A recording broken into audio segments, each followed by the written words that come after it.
Today we're back at the Pozieres British Cemetery, but we're actually not here to talk about the cemetery itself. Of course, we've done that in our previous video. Instead, today we're here to talk about the Pozieres Memorial to the Missing that surrounds the cemetery here in Pozieres.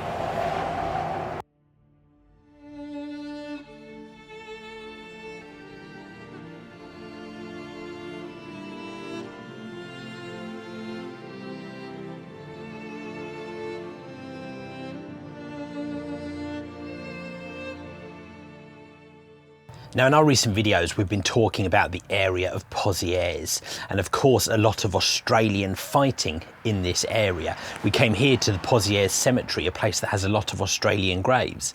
Today, we're going to talk about the Memorial to the Missing. And yet, interestingly, this does not contain the name of one single Australian. Now, there's a couple of reasons for that. The main reason and the biggest reason is that all Australian soldiers who were killed in France and have no known grave are all named together on the memorial at the National Memorial at Villers-Bretonneux. So none of them are on the other memorials in the Somme with the other British Commonwealth casualties. Now, as well as the fact that all of the Australians are named on that separate memorial, the other reason why casualties from Australia who fought in this area, and in fact all casualties who fought in this area, aren't on this particular memorial to the missing. Now, this memorial here lists the names of 14,657 British and South African soldiers of the 5th and 4th Armies with no known grave, who were killed between the 21st of March 1918 and the 7th of August 1918 as the Germans advanced in that final attack, that final roll of the dice in spring 1918, the spring offensive. Now, with that in mind, it means that it is very unlikely that any of the soldiers named on this memorial lay underneath any of the unknown headstones in this cemetery. Now, when you look at this place, it reminds you a little bit of the Lewes Memorial at Dug Corner Cemetery. And in that video, I talked about the fact that it's very likely men named on the memorial actually lay under unknown headstones right next to the memorial in the cemetery. That's not going to be the case here, because of course these are casualties from the fighting around Pozieres, whereas the memorial names men who were lost in the fighting around St. Quentin. So why is that? Why is the memorial here? Well, at the time when they were looking to put this memorial down near St. Quentin, there wasn't space for it. The French authorities objected to the number of British memorials that were being put in. And look, think whatever you like about that. I get it, I suppose. You know, where does it stop? They weren't saying you couldn't do it, but what they wanted us to do was to find a place where this could go into a site that already had a cemetery or memorial of some sort. The trouble was, none of the cemeteries or memorials down in St. Quentin had enough space for a memorial like this. And so that's why it was decided that it was going to be put here at Pozieres, around the Pozieres British Cemetery. Despite the fact that these men were killed the other side of the Somme River, not in this section here. Now, anyway, enough about the story behind the memorial. Let's get on to the memorial itself, and let's tell some of the stories of some of the men who are named on the memorial here. More than 15,000 names. Let's tell a few of the stories.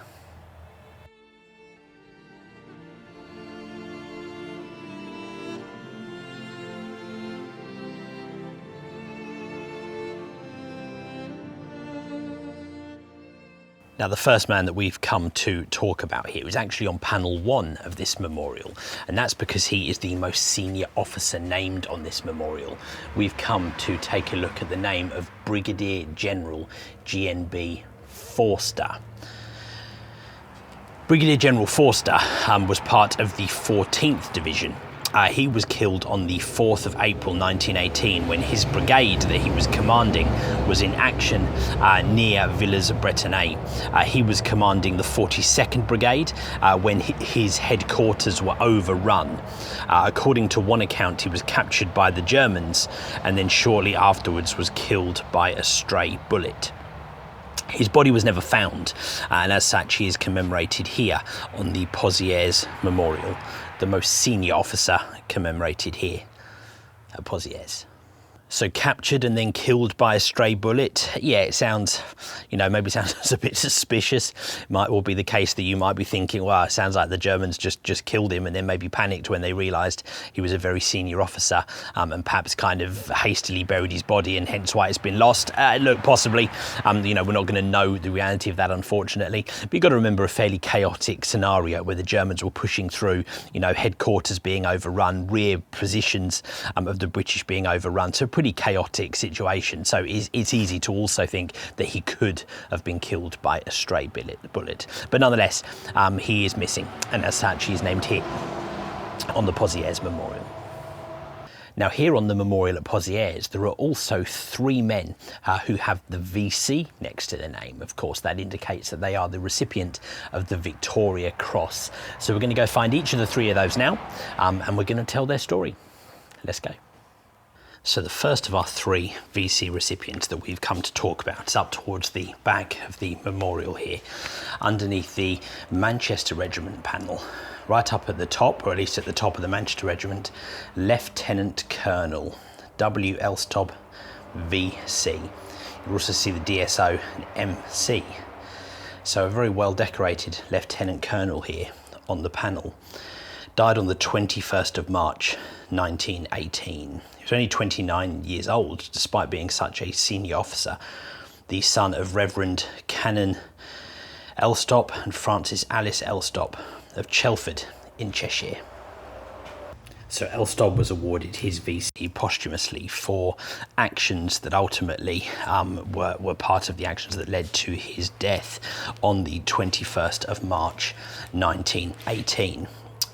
The account of what happened in his citation reads, "For most conspicuous bravery, devotion to duty and self-sacrifice during operations at Manchester Redoubt near St Quintin on the 21st of March 1918.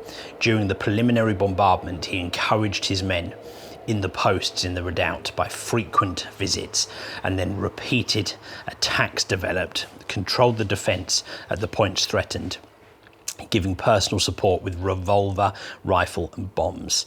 Single-handedly he repulsed 1 bombing assault, driving back the enemy and inflicting severe casualties. Later, when ammunition was required, he made several journeys under severe fire in order to replenish the supply.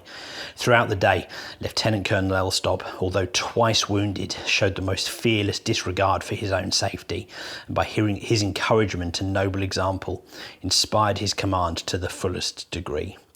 The Manchester Redoubt was surrounded in the first wave of the enemy attack, but by means of the buried cable, Lieutenant Colonel Elstop was able to ensure his brigade commander that the Manchester Regiment will defend Manchester Hill till the last. Sometime after, this post was overcome by vastly superior forces, and this very gallant officer was killed in the final assault, having maintained to the end duty which had impressed on his men, namely, here we fight and here we die. He set throughout the highest example of valour, determination, endurance and fine soldierly bearing." The story of Lieutenant Colonel W. Elstob, VC, here on the Pozieres Memorial to the Missing. Here we fight and here we die. It sounds like a message given to his men of a man who knew the importance of the defence that he was commanding, but also knew that it very likely was going to lead to his and probably his men's death. What brave actions by that Lieutenant Colonel. Well, we're actually now coming to visit the name of our second recipient of the VC here on the Pozieres Memorial, a much less senior officer. In fact, not an officer at all. We're here to visit the name of Private Herbert Columbine. So here we have the name of H.G. Columbine VC. That's Herbert George Columbine VC of the 9th Squadron of the Machine Gun Corps. He died on the 22nd of March 1918. He was just 24 years old. And again, he was the recipient of the VC for actions that resulted in the fighting that then led to his death. His citation reads, "For most conspicuous bravery and self-sacrifice displayed when, owing to casualties, Private Columbine took over command of a gun and kept it firing from 9 a.m. till 1 p.m. in an isolated position with no wire in front. During this time, wave after wave of the enemy failed to get up to him. Owing to his being attacked by a low-flying aeroplane, the enemy at last gained a strong footing in the trench on either side. The position being untenable, he ordered the two remaining men to get away. And although being bombed from either side, he kept his gun firing and inflicted tremendous losses. He was eventually killed by a bomb, which blew up him and his gun. He showed throughout the highest valour, determination and self-sacrifice."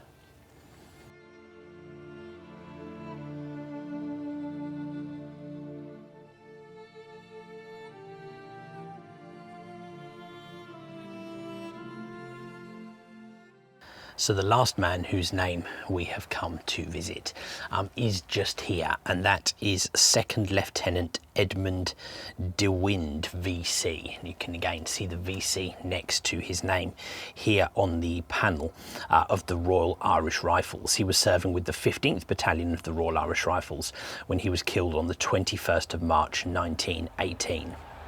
Again, as is sadly so often the case, he was killed in the actions that led to him being awarded the Victoria Cross, and the citation for that action reads, "For most conspicuous bravery and self-sacrifice on the 21st of March 1918 at the Racecourse Redoubt near Grugels. For 7 hours he held this most important post, and though twice wounded and practically single-handed, he maintained his position until another section could be got to his help. On 2 occasions, with 2 NCOs only, he got out on top under heavy machine gun fire and rifle fire and cleared the enemy out of the trench, killing many. He continued to repel attack after attack until he was mortally wounded and collapsed. His valour, self-sacrifice and example were of the highest order." Again, so sad in a way, such brave actions, but ultimately led to the death of this man, and his body was never recovered. And he's here on the memorial to the missing. I always wonder with stories like this, and so many of these stories, you know, did the citations and the understanding of the brave actions and the awarding of a Victoria Cross make the families of these men feel any better about it? Did it give them any more closure? I don't know. That's not a decision for me to make, or an opinion that is fair for me to have, I suppose. I think the important thing is that this man was fighting for a cause, and he believed he was doing something that was worthwhile, and I hope his family had some kind of peace from that as well. But for now, he is remembered here on the Pozieres Memorial. So I hope you guys enjoyed this video back at Pozieres Cemetery. Not taking a look at the cemetery, but taking a look at the Pozieres Memorial to the missing. Men killed in those actions in that German Spring Offensive in 1918, who are lost, have no known grave, and as such are named here on the Pozieres Memorial. I always enjoy telling these stories, walking around and taking a look at the few of the names. If you get an opportunity to come here to the Somme, I recommend that you do the same. If you did enjoy the video, do me a favour, do the YouTube stuff right here on the screen. Helps me out loads and loads on the channel. If you'd like to support the channel, you can do so via the links in the description. From here, at what is now becoming a rainy Pozieres on the Somme, thank you very much for watching, and I will see you on the next video.